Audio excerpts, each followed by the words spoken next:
silent reading important? Reading as a life skill is a silent process. Think about what you read. How many of those things do you read aloud? In our practical everyday life, we mostly read silently. Silent reading helps us to read faster. It helps us to make faster connections between words, and it gives us the silence that we need to concentrate and process information. But how do we teach this major life skill? Teaching reading for pleasure and understanding requires an emphasis on silent reading, and the earlier we start, the better. Silent reading should always precede oral reading, and you may think your young student does not know enough letters or words to be able to read silently. But let's use the analogy of teaching a child to ride a bike. When do you introduce the bike? Right away, of course. You choose a bike that's easy for your child to manage. You equip it with training wheels and give him a purpose for riding the bike. You encourage him to sit on the bike and learn to balance. You guide him to keep from falling, and you challenge him to try it on his own with guidance as long as it is needed. And you provide other opportunities for him to ride in a variety of situations. And so it is with reading. You begin by choosing reading material that fits your child's ability, whether just letters, one-syllable words, or paragraphs. You equip him with strategies to decode letters into words and introduce vocabulary to help him focus on meaning. You give him a specific purpose for reading and encourage his curiosity about the reading material.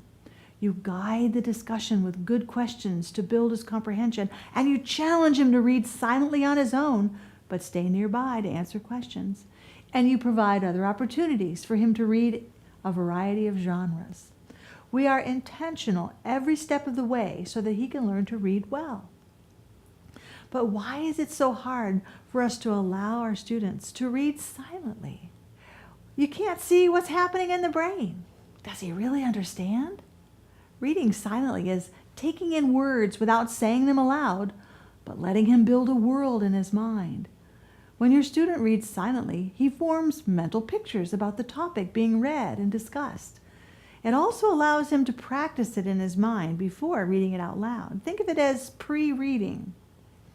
Silent reading improves a student's understanding because it helps him to concentrate on the meaning of what he's reading rather than on the pronunciation of individual words. So developing a thoughtful reader begins with motivating your student and giving him a purpose for reading each selection. By asking questions, why am I reading this? What am I looking for? What do I expect? How does this connect with that? Who, what, when, where, how, and why? Discussion questions before, during, and after silent reading help develop higher level thinking skills. And this allows him to simultaneously decode the printed words and process the meaning at his own pace. Your student will begin to notice the craft of the author. He will evaluate the content based on the biblical truths he has learned, and he will expect a message every time he looks at print. These are the goals of the silent reading strategy. Reading habits and attitudes fostered as we talk about each selection will extend to a lifelong habit of satisfying, independent reading for comprehension and enjoyment. Is it worth the extra effort required to teach effective silent reading? Absolutely.